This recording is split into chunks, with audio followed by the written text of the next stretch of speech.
you are a community club. DCFC is a community-built club. And it will always team is pitching a plan to revitalize a historic gem in our community, and it's a project that's driven by their passion for their sport.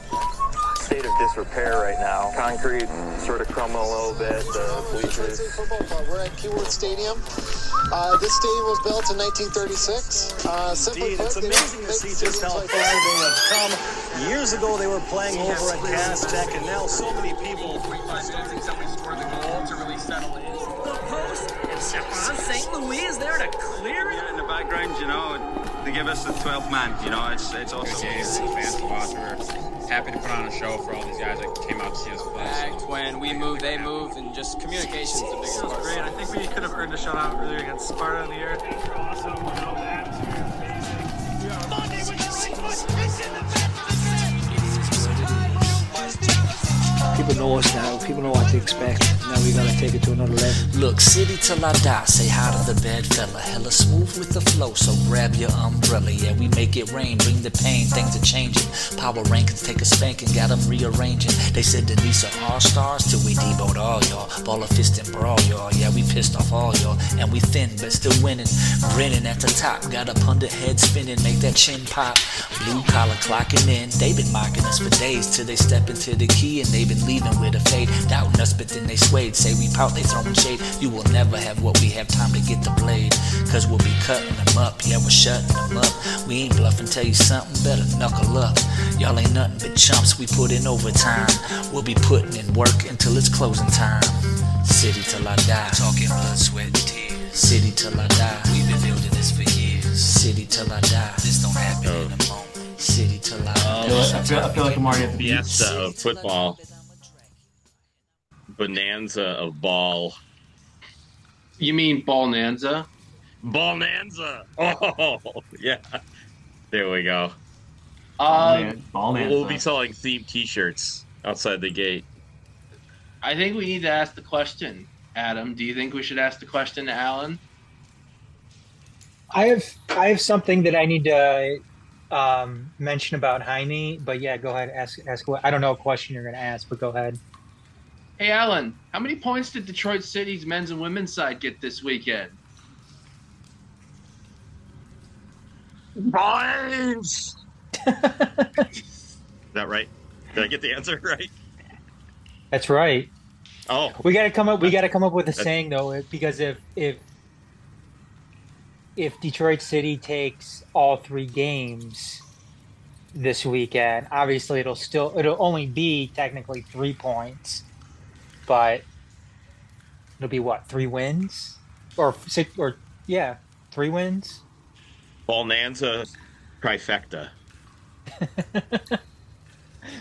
But I first time in world history there's been a ballfecta. Ballfecta.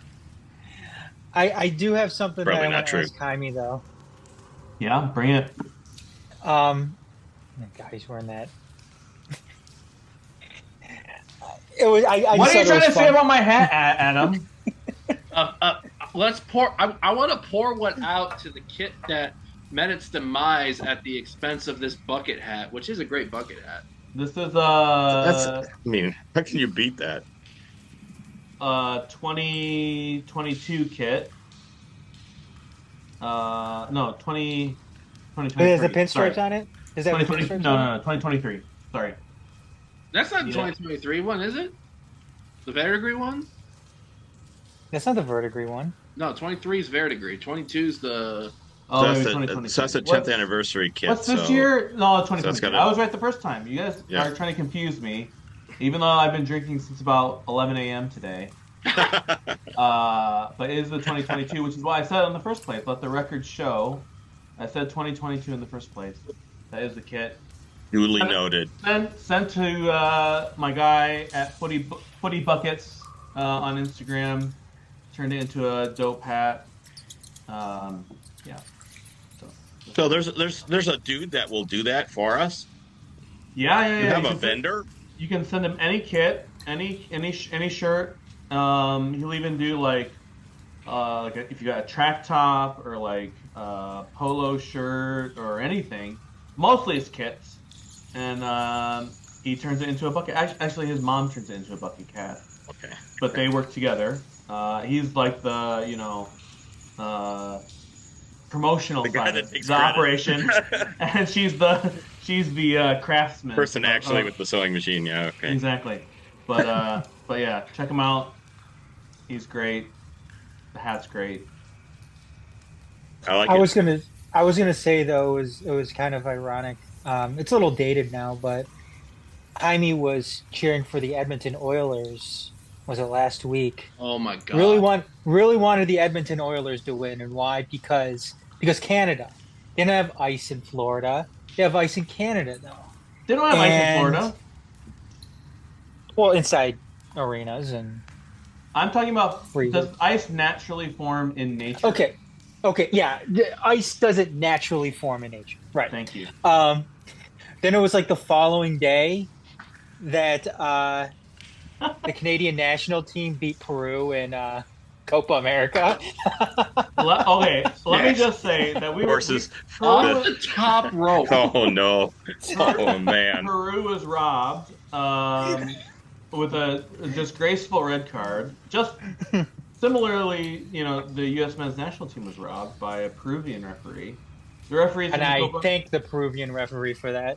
Ryan Ortega, you are a real one this 4th of July. He wasn't as bad as everyone said, but no, it was a shame. I thought Peru was actually on top of that game until the red card, and it's 50-50. Like I think yellow card probably would have been sufficient, but you can make a case for a red card. And then after that, Peru still dominated, and Canada caught them on one counterattack. So that's okay. Did you still? Are you glad the Oilers lost now the Stanley Cup? No, I still feel bad for our little Canadian friends. They haven't won the Stanley Cup in like 1,000 years, and 1993. They're the only ones that actually care about hockey in Canada. And I care about hockey. How dare you? Okay. I make an exception for like if Detroit wins it or Minnesota wins it or like a New York team wins it, because there's actually like snow and ice in those places. Jaime, you live in Hockey Town. I know, that's what I'm saying. I'd go for Detroit if they were actually any decent, any good at hockey, but they are terrible. But what I draw the line at is like the freaking whatever what was the Arizona team called? Coyotes. Arizona. There should be no hockey team called Coyotes. Well, there isn't a hockey team called Coyotes anymore. Not anymore. They're done. Yeah, they moved to Utah. They're in Salt Lake City now. Fucking hell. Okay. So, but Carolina, right? It's so Carolina, bad. Their owner turned back the franchise to the league. I mean, it's just it doesn't get any worse than that. There's a team in Carolina though, right? North Carolina or South Carolina or somewhere in the Carolina. North Carolina's 97-98 season. Yeah, there should be no hockey team in Carolina. There should be no hockey team south of the Mason-Dixon line. As far as I'm concerned. Is Washington D.C. on north or south of the Mason-Dixon line? I don't know, but I would say no for Washington D.C. They get snow in what? They get snow in what? If snow falls, I'd say it's all right. But if there's no snow, no ice occurring naturally in the great outdoors, you gonna tell that to Michael Bryan and his Anaheim Ducks? Yes, I would tell him that to his face. Even though we love Mikey Bryant on this show, but no. Any team created after the original 6 are frauds. Alan going back to 19. Oh, there used to be a team in was there a team in like Saskatchewan or something for a while before they moved to like Las Vegas or something? You're thinking of the OG Winnipeg Jets when they moved to Arizona. Winnipeg Jets. So I remember as a kid watching the very last game that the Winnipeg Jets ever played in Winnipeg, and it was like a freaking whiteout in the arena, and all those people were so into it, and they loved it so much. It was against the Red Wings. They knew it was being ripped apart from them, ripped from their hearts. And hey, there's a new Winnipeg Jets team that's been back for like 13 years. No, there hasn't. I know nothing about hockey, but which makes cheers to Winnipeg. Yeah, which makes sense because Jaime does this tweet about rooting for Edmonton, and then against multiple people I didn't think would be chatted. Adam involved in it, Laura, because there was a declaration that Adam and Laura agreed on something, which is shocking. That's what I'm about, bringing people together. Yeah, I replied just with the initials because Twitter, y'all. So I just said KH Pendejo, and then Jaime connected the dots and realized that Ken Holland actually, well, not anymore as of last week after the loss, but was the general manager of the Edmonton Oilers. I had no idea. And that now he gone, and yeah, Edmonton can win as many Stanley Cups now as they want. So because Ken Holland's gone. Now I feel like Adam and I are channeling our recording of last night. So this is a soccer podcast, and let's get let's we're all get straight. I have one other thing though. Okay. I have one other thing, and it's Jaime. I love the Google Translate because I don't know where Dennis this is going. Dennis asked Jaime to translate. If you don't support the women, you're a casual. Yeah. So Jaime translated it, and it translated according to Google Translate. If you don't support the women's team, you're a fucking weather vane. It's a great translation. Where do you go from there? I mean, that's the new saying now. If you're not here, if you don't go to the game on Friday and maybe Sunday, you're a fucking weather vane. You're a fucking weather vane. So, do we want to lead off? I thought you were going to say it translated as something else, but never mind that. No. Okay. Yeah, what are we thinking? Lead off with the women then? Hell yeah. So, after the men broke our hearts with that second half Wednesday night at Keyworth against the Birmingham Legion. Motherfuckers. Can I just say... What? Can I just say... For 2.5 years, I've had this bit where I remind everyone that we've never lost to Birmingham Legion in the history of USL Championship. Yep. And thanks to Garrett going on the podcast with freaking Kaler, is jinxing it. That bit is dead, and I'll never be able to say that again. Oh yeah, fuck you, Garrett. Hold Thanks on, a lot, Garrett. Oh, you realize you're trying to do counterpoints with someone in the autistic spectrum who has receipts ready to go. Uh-oh. Jaime, who was covering the 451 Twitter matchday feed during that time. Let me find it here because thank you. Because also, Jaime, you were doing it when I asked you to do it. He forced me to tweet. Birmingham can't get near the ball in time to start chanting Ole. That sounds like me. That is definitely you. The 55 minutes in, and Birmingham is predictably losing. That also sounds like me. So thank God we didn't start doing Battlefield. Enzo's beard looks worse than usual. That was true. Even losing it did look really ratty. That's just factual. Dotson's neck. Yeah, there's nothing wrong with. Yeah, there's nothing wrong with that. Then it gets better. Not going NGL. I am sweating a little. Well, I just broke Enzo. When Red gets that FUBU sub, we will be posting the clip. That's also true. There's nothing wrong with that tweet. Come on, Red. And then I am dead. Yeah. Worst day of Pretty my much life. sums up the game perfectly. It was a quick death though. So that's like the best summary of that game. Boy, we're almost there. My point being, I have partial responsibility for last week. Jaime has the other half for testing. You know what? 70-30 Garrett. That's where I'll negotiate. Nolan should have just copy and pasted those tweets into his article, and it would have been. That's like the perfect summary of that game. Yeah. Anyway.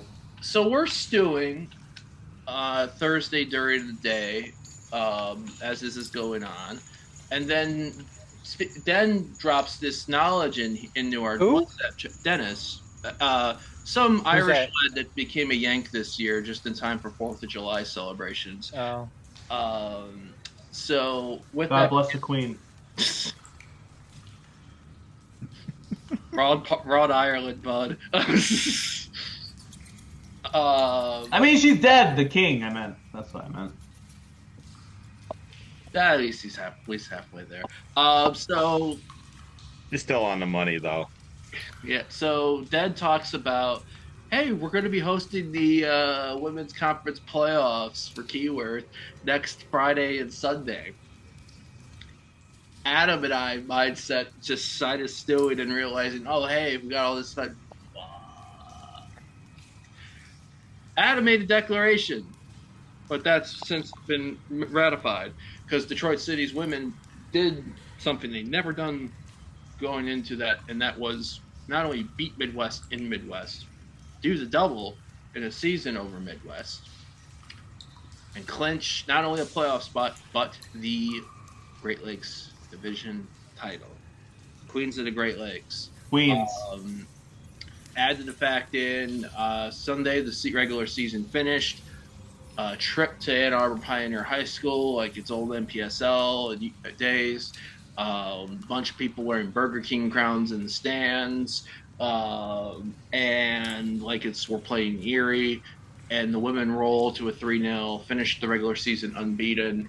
A memorable season with the chance to become even more memorable this weekend because the Central Conference playoffs are being hosted at Keyworth Stadium this Friday, the July 5th, and with the final on Sunday, July 7th. So Detroit City's in the second of the two semifinals.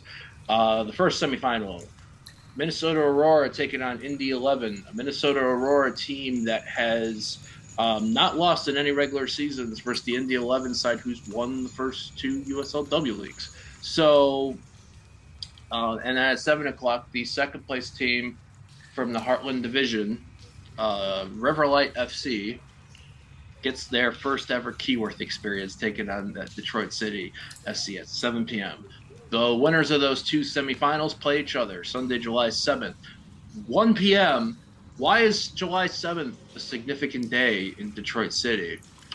5 years ago, a man from Toronto known as Sean-Claude Lawson buried a hat trick at Concordia to beat Ann Arbor 3-1 and clinch a Great Lakes Division title on the MPSL side. But 2 years prior to that, some crazy motherfucking rainstorm happened that caused the Detroit City Ann Arbor game to postpone at 4 minutes and 51 seconds. Oh, wait, we have something named after that. Yes, it's an anniversary weekend for us motherfuckers. Why don't we just roll into this with how are we feeling about the women clinching the division, finishing the reg season unbeaten, and what's ahead this weekend? Jaime, you get the lead off. Well, I think you could say anything. It would just be what a remarkable achievement this season has already been, like, to this point. Like, I think to finish a regular season undefeated in any, even like kindergarten rec and ed, like if you finish undefeated, like that's a serious thing. Like it's really hard to be at a level where you can go through 10 or 12 or 14 or whatever, however many games it is, without being, because everybody, like all these players are human beings, right? They have good days, they have bad days, and to go through those, and even when you're not at your best, to be able to be at a level to find enough to either tie or win a game. It's remarkable. I mean, I just can't say enough about this women's team. All of them are legends, in my opinion. And yeah, now it starts for real. The playoffs, obviously, as we know from last year, with Pittsburgh winning the regular. What do they call that trophy? The fake trophy for winning the regular season that doesn't really count for anything. I don't know. That trophy don't mean Porter's Cup, or it's like a shield of some kind. Yeah, Porter Shield doesn't count. I think it's known as matter. the Shrimp Plate. It doesn't matter, right? Like they were great for like 18 months, and it didn't matter because then they got boned in the first round of the playoffs. 18 months is a long season. By Detroit City. So, it's been a remarkable season for the women, but now the real thing starts, right? And so I'm just looking forward to Friday. I pray that anyone who has any means of getting there to the stadium gets there, support these women who've been so good over the course of the last couple of months. And yeah, I know nothing about this other team. I don't even remember the name of the team. You just said it, but I don't remember because I've been drinking since 11. But just let's win. Let's win this game. Let's win again Sunday, and let's just keep winning because these women deserve all of our support for this weekend. Not just because of the last 2 months, but for the last 4 years. For every single woman who's put on this shirt of Detroit City and play like this is what it's about, and we need to be out there for them. So that's all I gotta say. Riverlight FC was the lone second place spot out of the Central Conference, finishing second in the Heartland Division, a division that saw Minnesota Aurora, like us, go 10 wins and 2 draws. Detroit City has the best defensive record out of the 4 teams, allowing only 5. The Heartland Division, they like to score goals. Alan, you were with me live Saturday night for part two of the men's post-match recap, and we were checking on what Minnesota Aurora was doing against RKC Third Coast. It was at that point 13-0, eventually 14-0. Minnesota Aurora in their 12 games played, 61 goals scored, 6 allowed. Riverlight went 8 wins, 3 losses, 1 tie, 49 goals scored, 11 goals allowed. However, I could say, though, it just seems like there's teams that one team gave up 60 goals in their division. One team gave up like 45, another team. So what I'm saying is, yeah, they have scoring goals, but what's been the complete level of division level from top to bottom? Are these numbers inflated? Alan, I know you were also there with us on Sunday in the stands. How are you feeling both on what's transpired this past weekend for the women, and also what are you thinking about what the weekend might be? Yeah, it was a good game. Kind of a slow start. I thought, well, we should just be up by like 3 goals in the first 10 minutes, but it took a little while, but it did happen. And we had some people come back that we hadn't seen in a while, like Lily Jekyll. Yep. So as you could see during the game, as she was kind of getting reacclimatized to the other players, that it got super dangerous for Ann Arbor, and probably good that it wrapped up when it did. In terms of, there probably would have been more goals if we had played on. But, the way I look at it is, this was a special team even before we started playing any W League games because of all the stuff that happened during the winter. We were able to have this incredible experience with the indoor side, and a number of those players who were on that side, were on the outdoor squad, and so it's just fascinating to see this team develop during the course of the season. Now, really the core of the team,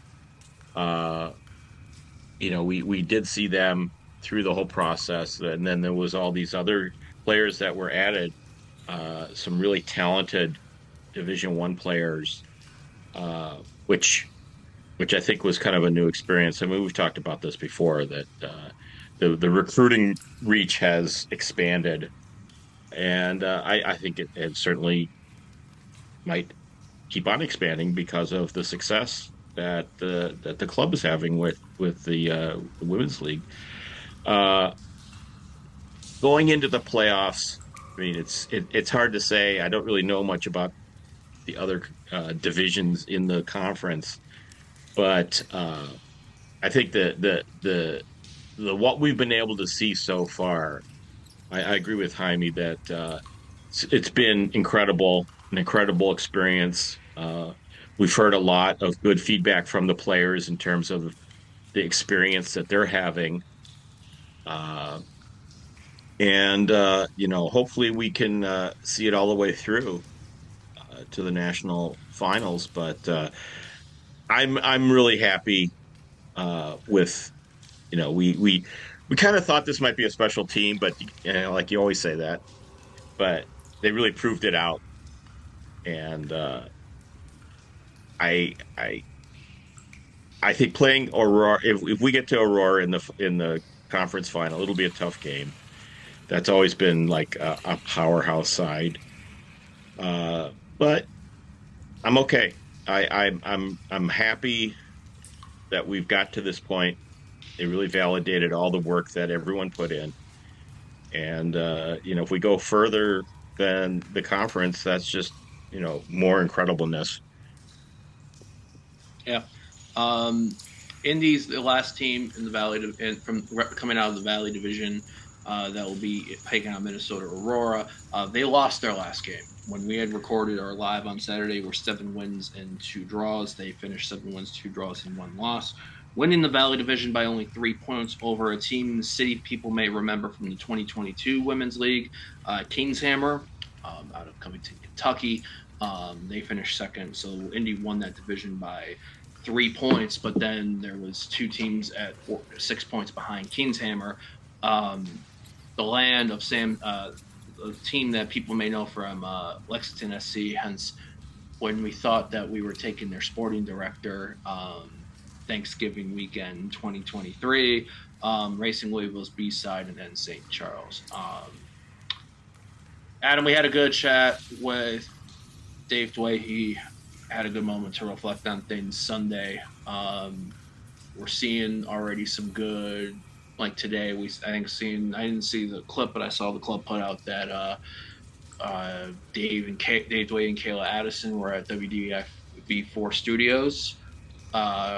Today, I know CBS, I think, was doing some covering the women's side of coverage yesterday. So there's plenty of, I feel like this has been the year where we still, while us and the diehards especially are wishing that it's more, we're at the point where we're starting to see more people coming into these games, more the results that we've been waiting to see from this women's side. And we're seeing something that's incredibly special. How are you feeling on that? And how are you feeling about this weekend? It's exciting. I mean, people who have been there since the beginning, kind of seeing this kind of come to fruition is really cool to see. Looking back to that first, what was it like?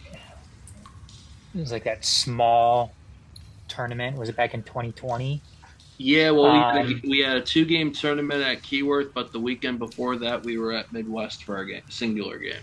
Yeah, just remembering that, kind of, the growth of the women's team in particular, up until last season, or really 2 seasons ago, which that was kind of a disappointment. That Kingshammer game, it's funny you mentioned that, Garrett, because I remember that home match that we had against them at Keyworth, and everybody thought that, this is a game that we can win. This is a game that we should win.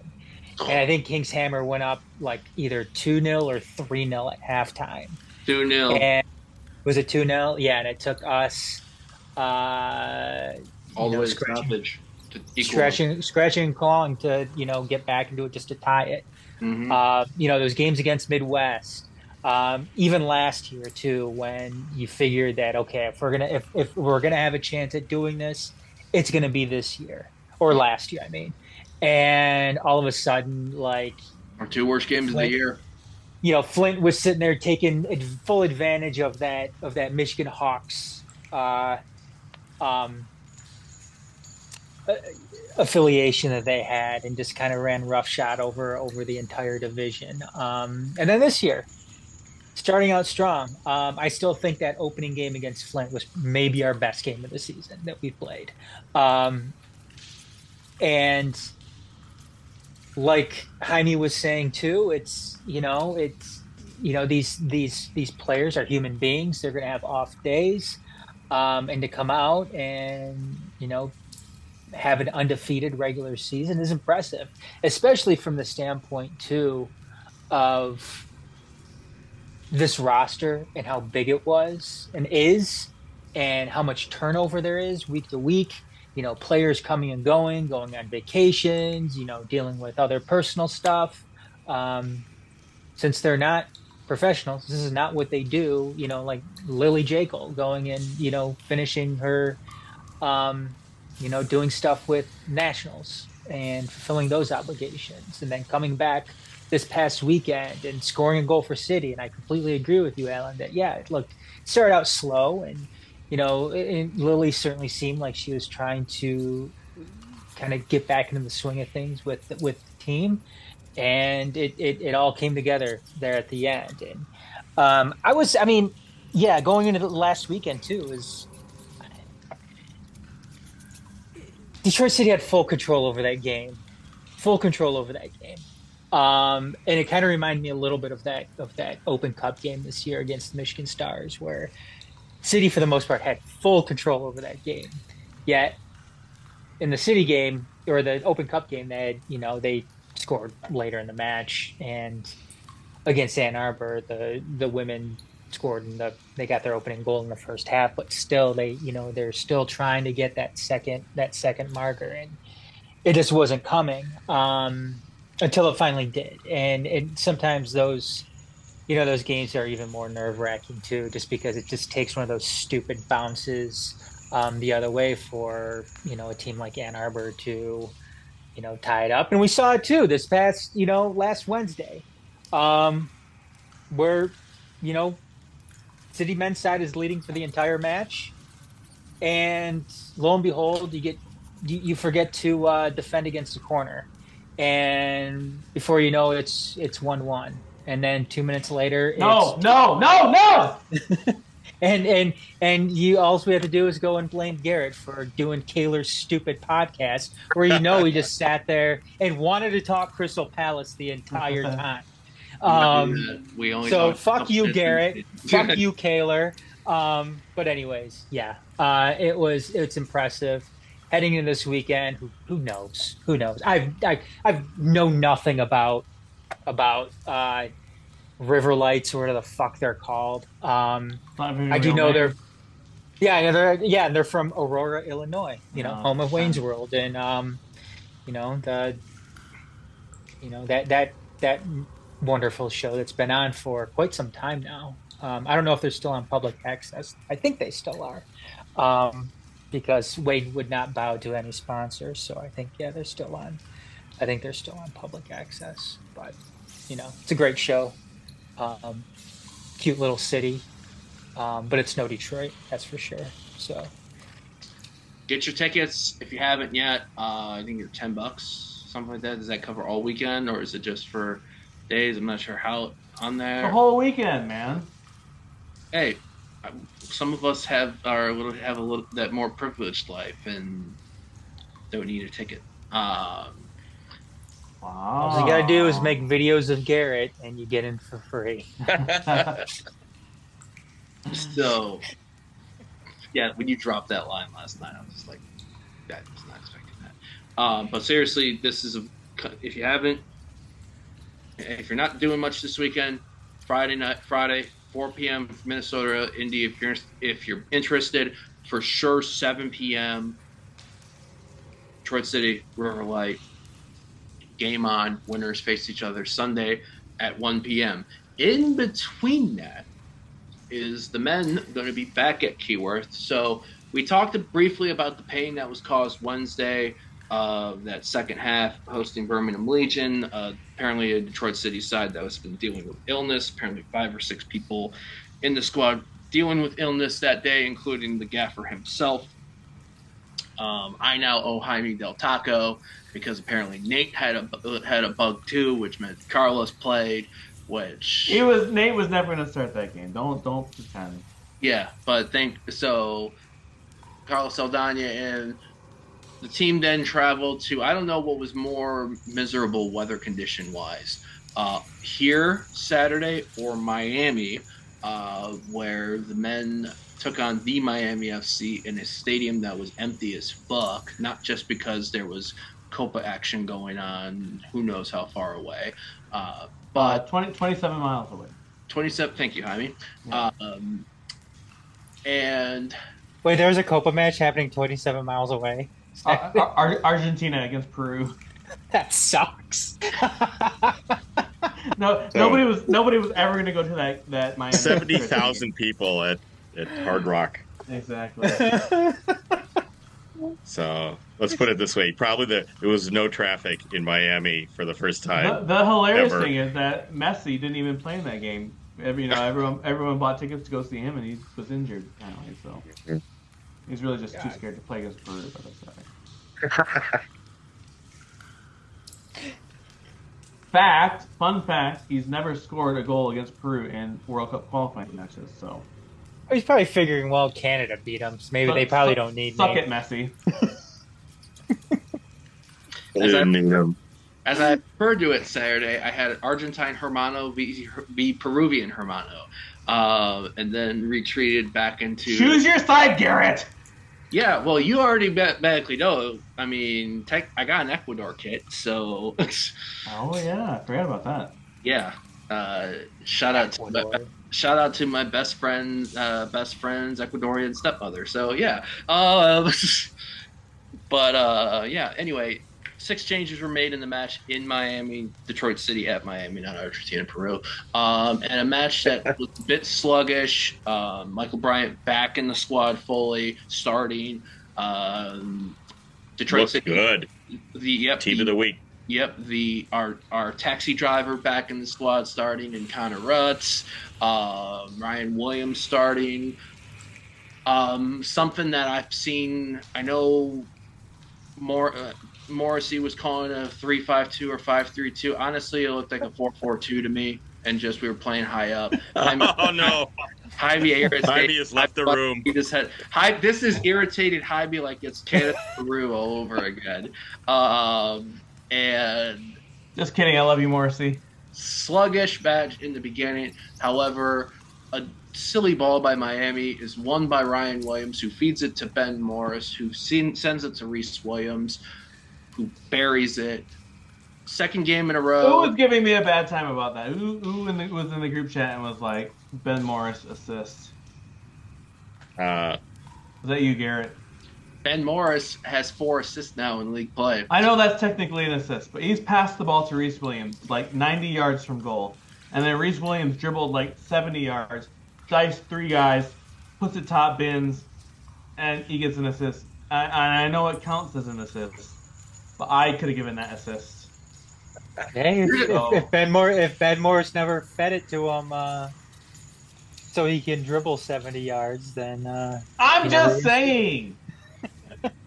It's a good thing we said goals for our double or nothing bet and not overall assist included in that, or else I'd definitely be getting double the Del Taco. 1-0 at the half. Goal was just before the half. City makes it 2. A few minutes into the second half, set piece opportunity. Ryan Williams, great ball, finding Michael Bryant's head. Michael does the go to sleep celebration, like somebody after taking a go to sleep from CM Punk in old day WWE days. And then City decided to put the foot on the gas. Maxi Rodriguez coming on. James Murphy coming on. 3-0, Lijop to Maxi. Elvis Abo coming on. Abo feeding Maxi. 4-0. I don't give a damn that it's Miami. That's the type of result you want to see when you're playing the bottom team in the division. No mercy. Strike hard. Sweep the leg. Strike hard. Strike fast. Strike often. Sweep the leg. Show no mercy. Onward, motherfuckers. That's what happened. And then and it was all good in multiple ways because, one, the team that beat us on Wednesday, Birmingham Legion, lost to Louisville at home 4-1. So yeah, fuck you, Birmingham. And fuck you, Kaler, too. And then our team always and forever. Then our team that we are playing this Saturday went to Leesburg, Virginia, and got outplayed by Loudoun United. By Tommy McCabe and Loudoun United. Loudoun United winning 2-0 over the Rowdies. Yo, breaking news, Loudoun up on Hartford Athletic 3-0 in the 75th minute. Goals? A powerhouse of the East. Wesley Leggett in Again. the 25th minute, and some guy called Ryan. Scoring on either side of halftime. Is that his only name? Is that his only name? Zachary Ryan. I wish it was his only name, like Madonna. I don't think it's thing. Paul Ryan? Zachary Ryan. Zach Ryan, yeah. He gets to score another goal, he can use his last name. Like Tommy McCabe with a yellow card. That's really all I got to say. But watch out for Loudoun. Loudoun are in 6th. Holy fuck. They played 3 more games than us, but still. So this leads us to Saturday. Detroit City back at Keyworth, taking on a team that's immediately ahead of them. Tampa Bay Rowdies. Rowdies are in 4th, 16 games played, 8 wins, 4 draws, 4 losses, 28 scored, 17 allowed, 28 points. Versus Detroit City side, who 14 games in, 8 wins, 2 draws, 4 losses, 23 scored, also 17 allowed. And it is the debut of the Black Kits on Saturday night. I'm glad that that actually was a thing and Kevin wasn't trying to fuck It's it. the nicest Kits this year. Yeah, so, yeah, y'all. How are we feeling about this one? Adam, you get the lead off on this.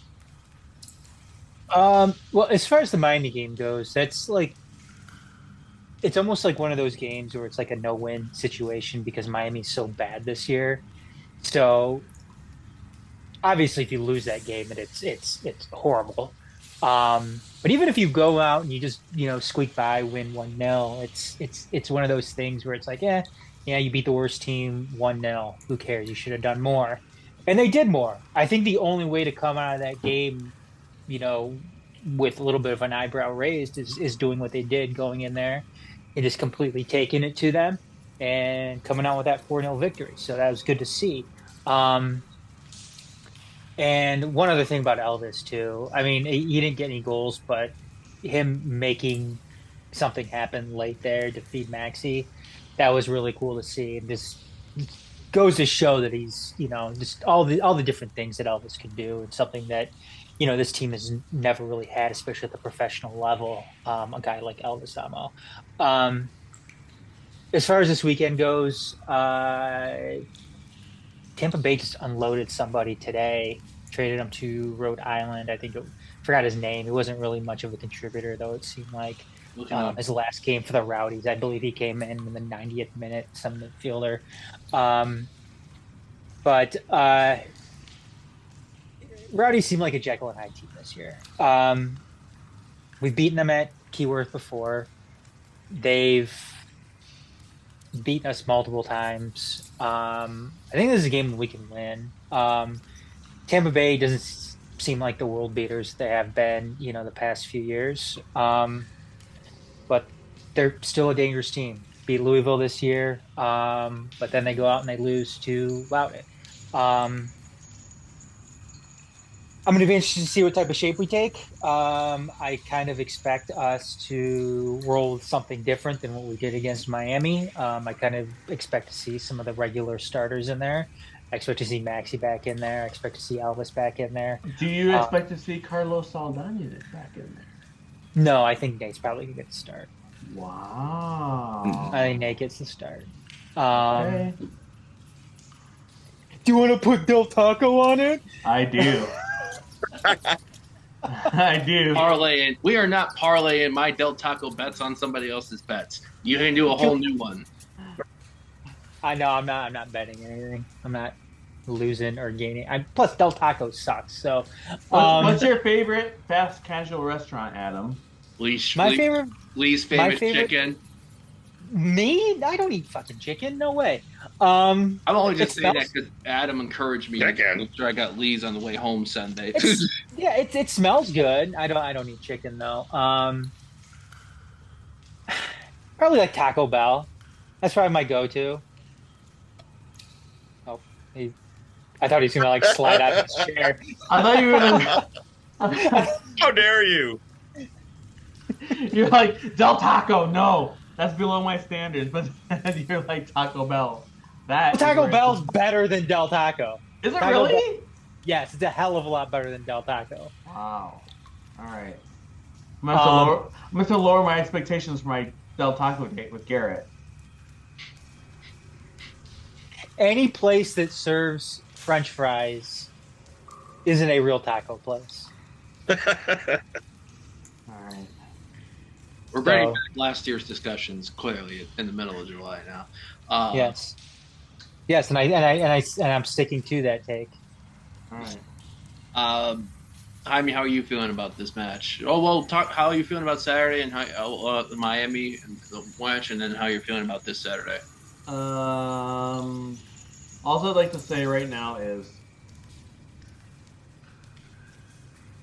Detroit City women play on Friday, and then Detroit City men play on Saturday, and then guaranteed the Detroit City women play on Sunday again.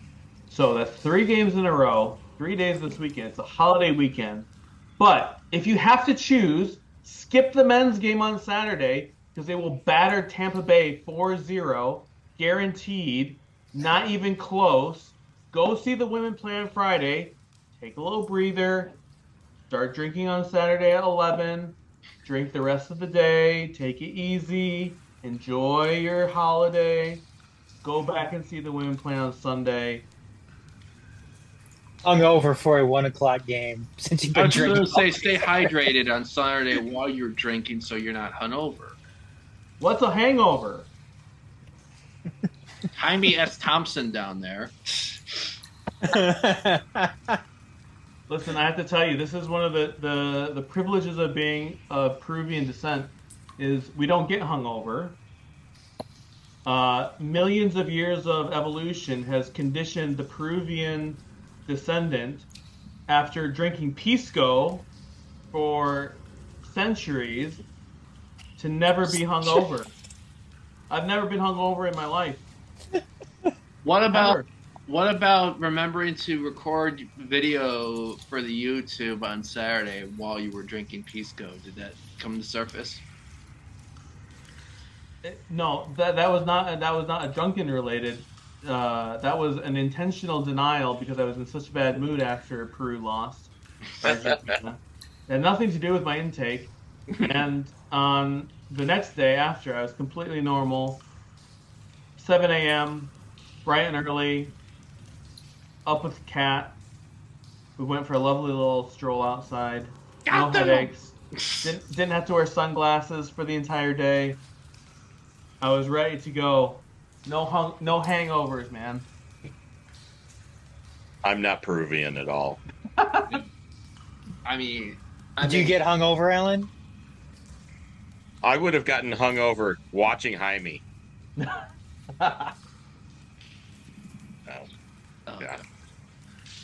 But yeah, so Jaime's feeling pretty good about Saturday.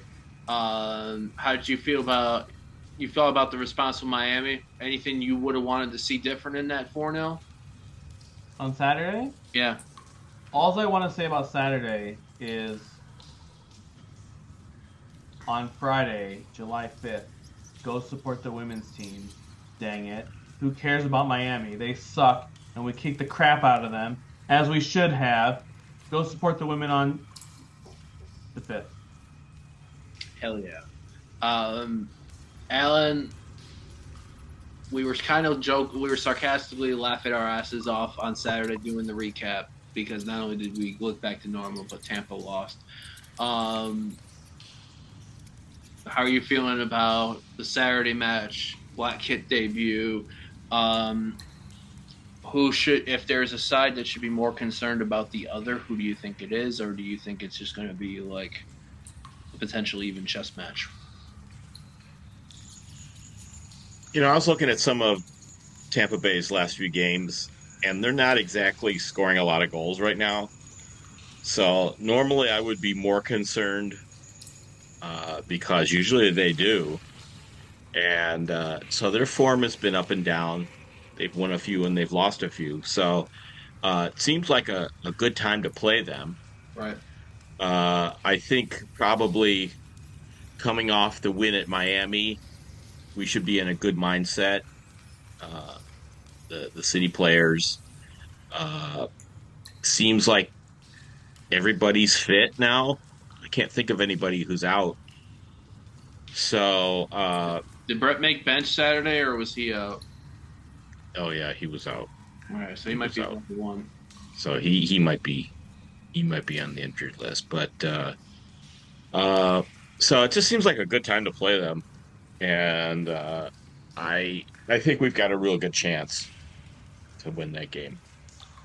It's I speak with caution after what happened against Birmingham, because again, like we were at the 80th minute, it seemed like we could just bring that plane down for a landing safely into the hangar with a W. It didn't happen like that. So John Denver was at the controls of that one. Oof. I wasn't going to go there, but okay, I guess that would be technically true. So that's a Rocky Mountain wife going to happen right there. This is a true story. We took a sudden turn here on the 451 podcast. And she's loved John Denver since like the time she was like in middle school. So I had to suffer through her playing John Denver in our house as a child. And I've never recovered from it. It's the worst possible music I've ever heard. John Denver, rest in peace. Triggered Jaime now. just oh my. We're gonna edit all of this out, so don't worry about it. Where was I? It was good to see. It was good to see Michael Bryant getting a goal, and it was a great goal, great header. He played hard all game. Team of the we week. should bench him more often. I think that was honestly, it was a good reset and a refresh. Yeah, exactly. Maxey looked great. Again, he's playing with that kind of freedom that we saw at the beginning of the season. That was good. Player of the Month nominee. Go vote! Go vote. Vote, damn it. Vote or die. Vote or die. And so things. I mean, I think on the whole, things are kind of going pretty good. Maybe if this illness bug is out of the way now, we'll see our full team and get the maximum effort. So, I think it's should be good. 7 p.m. Saturday night. Any of the squad that's listening to this or reads this, stay the fuck away from fireworks. Need you fully healthy Saturday night. Okay, wait, pause. Go. This brings up a very important point. Which member of the men's squad do you think would be most likely to set off a firework tomorrow night and have it explode in his hands? Michael Bryant.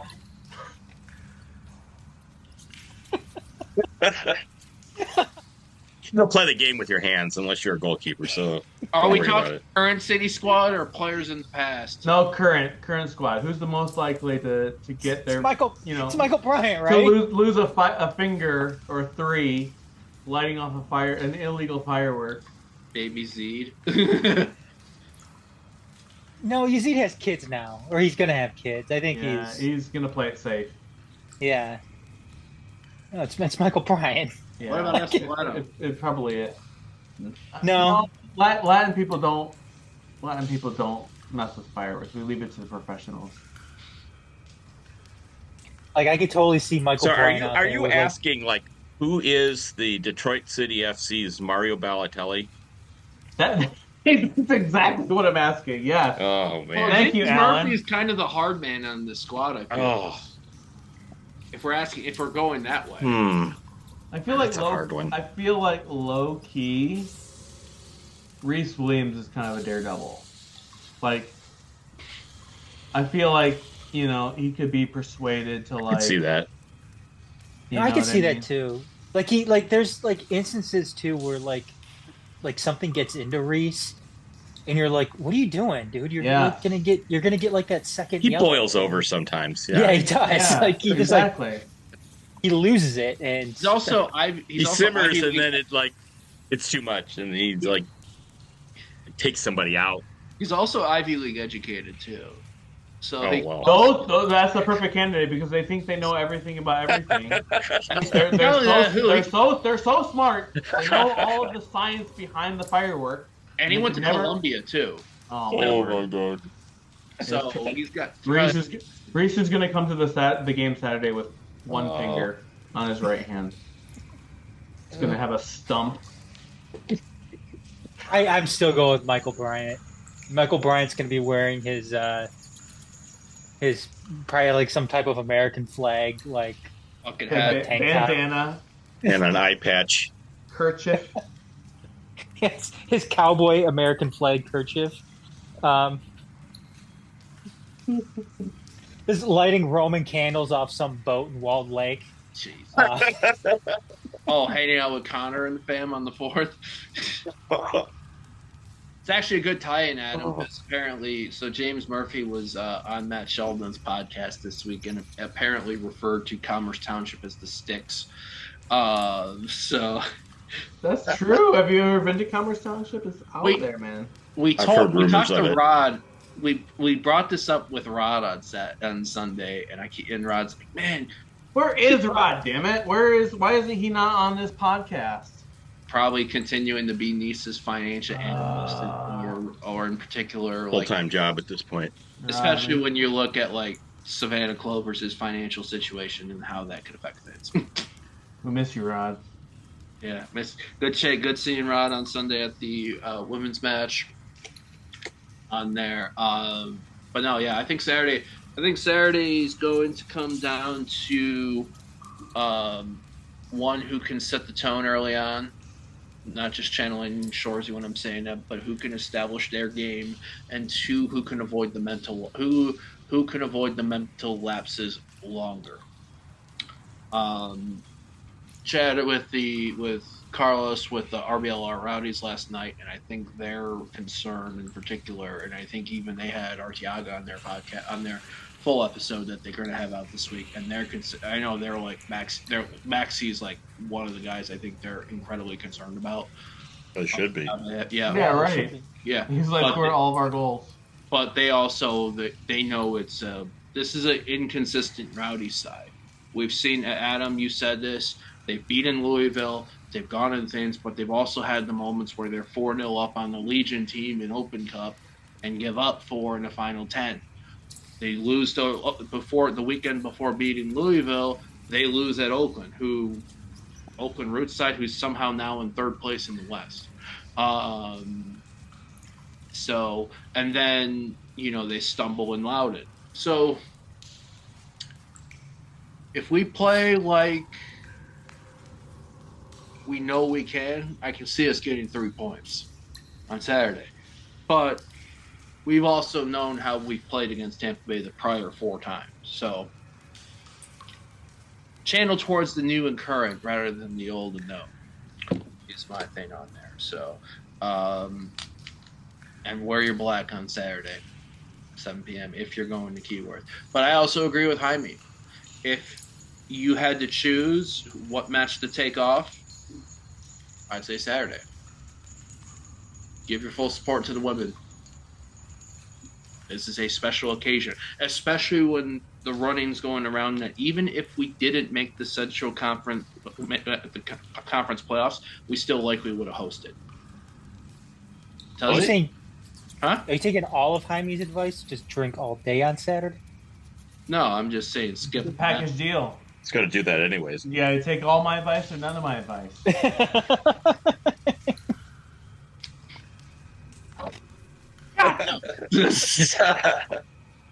No, because every time I don't know what I'm talking about here. No, because there's always an inside thing. Every time Jaime drops a post on Instagram about his cat, I always have to reply in caps, "Gato," or something reference, "Gato." When not by solutions, "Gato." Detroit City, cool gatos. We got any closing thoughts, folks, or you feel like we've covered a good amount on this 4th of July Eve? Ooh. Can we say rest in peace to Derek Odom, anniversary of his passing. Yeah. Former Detroit City player on the men's side, played in the 2017 season. Really untimely death a few years back. Heartbreaking. But yeah, was just like the nicest guy ever. And had some really nice, really memorable moments in the Detroit City kit, and that's still like I'll just never forget him, and just still kind of crazy that he's not with us anymore. So, right. Alan, what about you? Nothing in particular. Just to the men and women's squads, stay away from the fireworks. At least, for right now, maybe like after the games are done, then just like light them off as much as you want. But we need you this weekend, so don't blow your fingers off your hands. Adam, I don't expect they're watching this, so it's okay. What are you trying to say, Alan? Oh boy. I have no idea. I just want to give a shout out to the longest tenured club in American soccer, the San Jose Earthquakes. Oh my word! Oh yeah, that was a whopper. Go on, Adam. Wait, what? I just want to highlight the important role that they've been playing in building a foundation for soccer in the Bay Area, California. Well, since the game was invented in 1996 by and providing countless special moments for soccer fans there. How many iterations did that franchise been in the last 50? 2 or 3. I think 3. But this weekend's celebration was a wonderful opportunity to honor the legacy and look forward to many more exciting moments for the San Jose Earthquakes. And I just want to say congratulations on 50 great years to many, many more for them. Yep, see, Jaime's throwing it up. Pour one out too, Jaime. Pour one out too. And STFU, Alexi Lawless. Yes. Oh. I had to use the abbreviation because it's a family-friendly podcast. Since when? It's okay. Jaime's drunk. He can't add the swears onto it too. Can't be held accountable for my actions. Yep. Kenny Loggins playing in the household. What did Alexi say? Did he say something? His mouth was moving and noise was coming out. That's all you got. That's all you got to know. I thought he tweeted the thing out about San Jose, didn't he? He probably did. It was Don Garber. Oh, never mind. It's the same thing. What was the latest from him? Oh, he's willing to be the U.S. coach if they ask him. Like, who? Alexi Lawless? Yes. Please. It's like, please do it so I can ignore you even more. Then God, I can ignore all of them forever. No, please make Alexi Lawless the head coach of the men's national team. Oh my God. That'd be the best. There'd be nothing better than to have Alexi Lawless be the coach of the men's national team. It would be good. Yeah. You have anything else, bud? Other than you get an actual clown with red hair running another clown show in the U.S. national team, yeah, that'd be That'd be the cherry on top. There you go. Hilarious. For further extensions of why Monday was great for us sickos in U.S. men's national team losing to Uruguay, all you have to do is just think of the chorus to Van Halen's Panama, because that was great. But 3 years ago today, his wonderful moment happened at Keyworth Stadium. And that was a matchup that Sean Mann was urging people, saying, you gotta buy your tickets, you gotta buy your tickets, you gotta buy your tickets, till no one could fucking move for the NISA Championship. That was Detroit City taking on LA Force, a game that I think ran out of beer by halftime. Good luck trying to get food. And at the end of the day, an own goal decided for Detroit City. Yep. Fucking wild that 3 years has passed since that moment. And it's fitting that we're on the cusp of another great weekend that can be as great, if not even better, this coming one with the women on Friday and hopefully on Sunday after winning Friday's semifinal match, and then the men continuing the steps onward against the Tampa Bay Rowdies. So I want to give shout outs to them. Adam, Pride Raiser, what did everything wind up as for the month of June? I can't disclose the official number. You will hear that on June 13th. July 13th, when the official check presentation happens. $1 million. I will say though that it was a good year or a good month.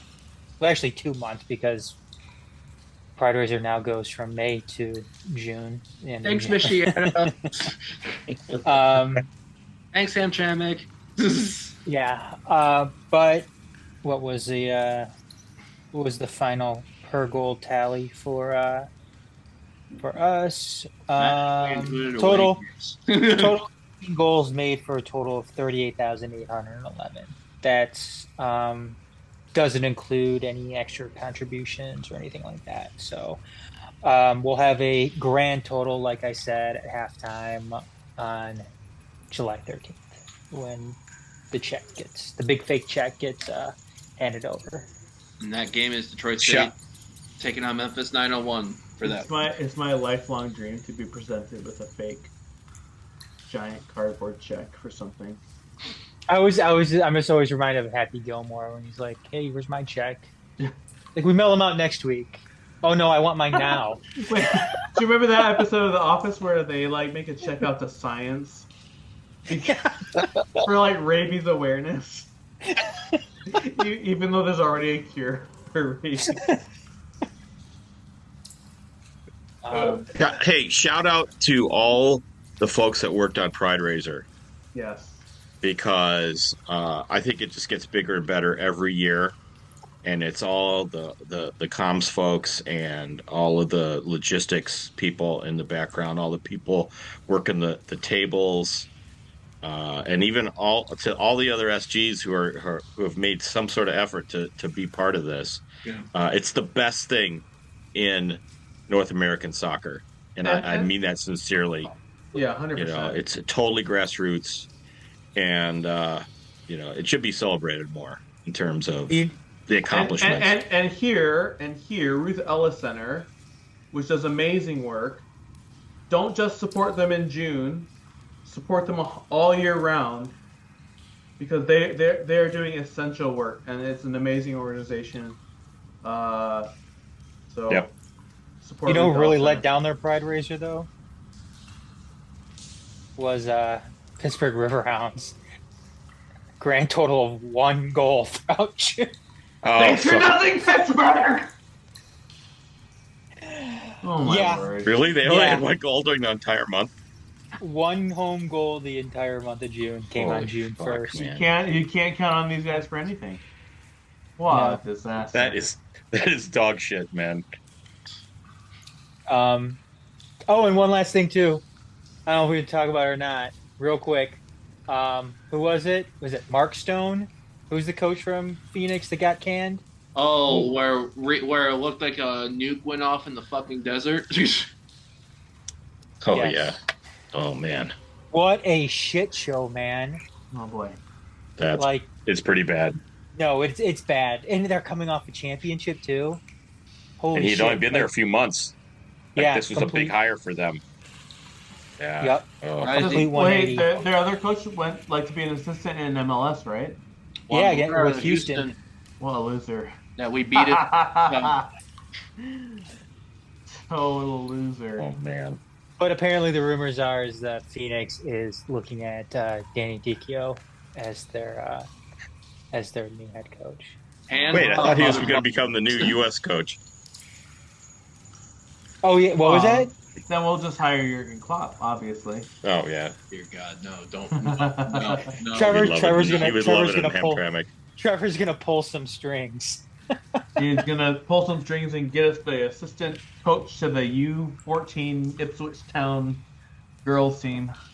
No, that's gonna be our new assistant coach. Since we lost ours to that one club in Turkey, he's gonna hire Klopp. What was that? Wait. What was that all about? Shout out to Nolan Bianchi. Love him. Great guy. Covers the team. How is this like an essential guy? The guy that reviews the tape? Well, he was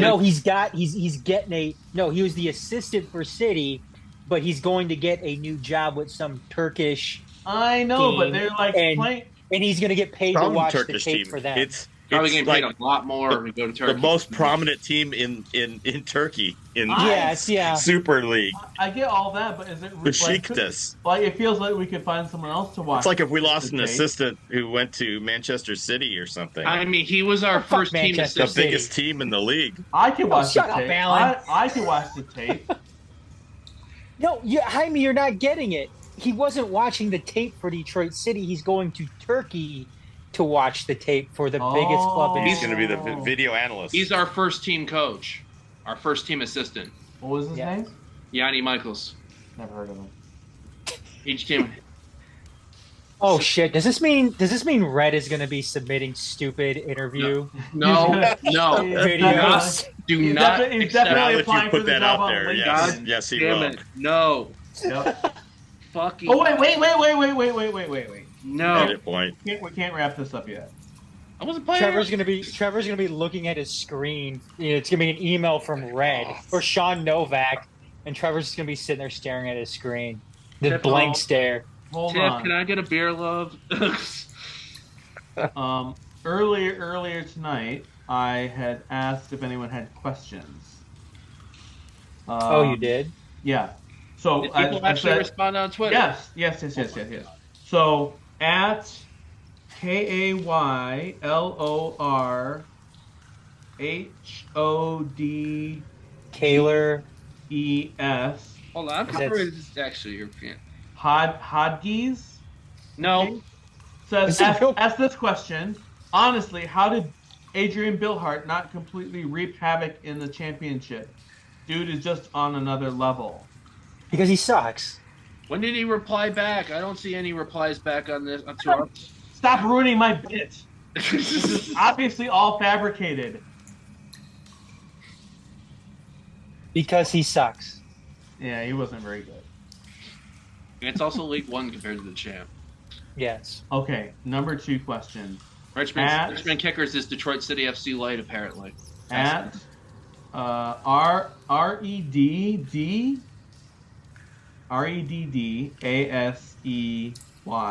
Fuck you, Adam. You're responsible for this. at REDDASEY. Where is Red, and why is he not on the podcast anymore? We miss him.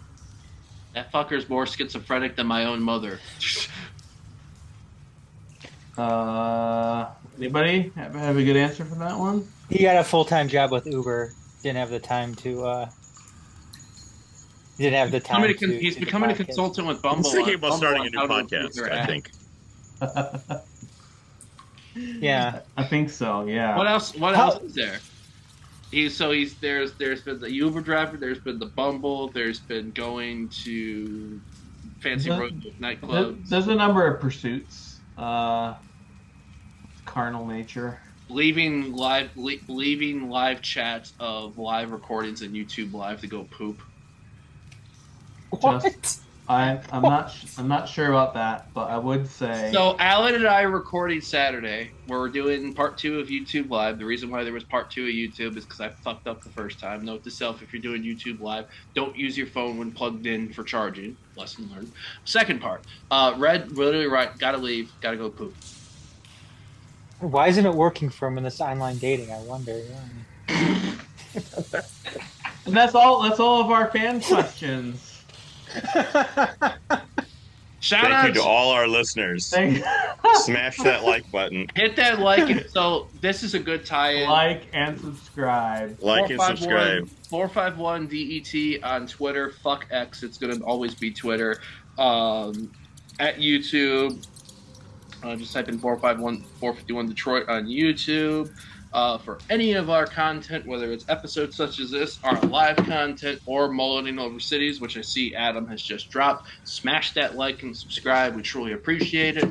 If you are someone in the boom that's still not used to all these Twitters and YouTubes and feel like a good old email reminds you of your childhood, you can reach us also there at 451DET@gmail.com. We may read it. Keyword maybe. Adam, Or otherwise, maybe not. what else am I forgetting? Where else can they check out content related to us? Website 451.themajorsports.com. Yep. And parallels to that, anyone's wondering, more further city content's also being recorded tomorrow night. Make City Make Spence. So to further deep dive into the weekend that is upcoming, folks. We also got to make fun of the U.S. national team on the 4th of July, folks.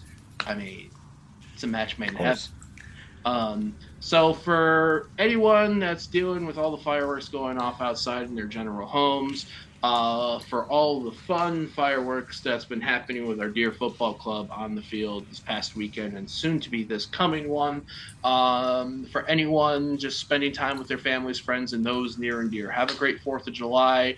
Have a great weekend. We hope to see you people, if you're in this area, as much as possible, starting Friday night, July 5th. Detroit City women taking on Riverlight FC, 7 p.m. They win, they go to the final. Sunday, July 7th, 1 p.m. If you want to go to all 3 days, men play Tampa Bay Rowdies at 7 p.m. Saturday, July 6th. For Bucket Hat Jaime or Jaime S. Thompson Ventura, Alan, who's wearing green to my yellow, Adam in there looks like his beard's slowly going back, so he's not looking like a small child. And this Spectrum Jesus looking motherfucker up here, Garrett. Good night. You look like an Ewok. Oh my goodness. Or a Wookiee. Actually, that's probably a better thing. You're too tall to be an Ewok. Yeah, it's definitely channeling fucking Wookiees. Peace and love. Peace and love. Be good to each Peace other. and love. Don't be fucking idiots with fireworks. And we go fucking onward. See you Friday. Friday! Gotta get down for City on Friday. Get used to what you see, cause we'll be round a while. The rules on the scene, wipe your feet when you creep through the gates of Key. We holding the crown, many enter our grounds, but they get pounded down. Let's turn around, you enter through those gates, you face your fate now. Come take your shot, many come, but they don't leave, they cleave to what we got.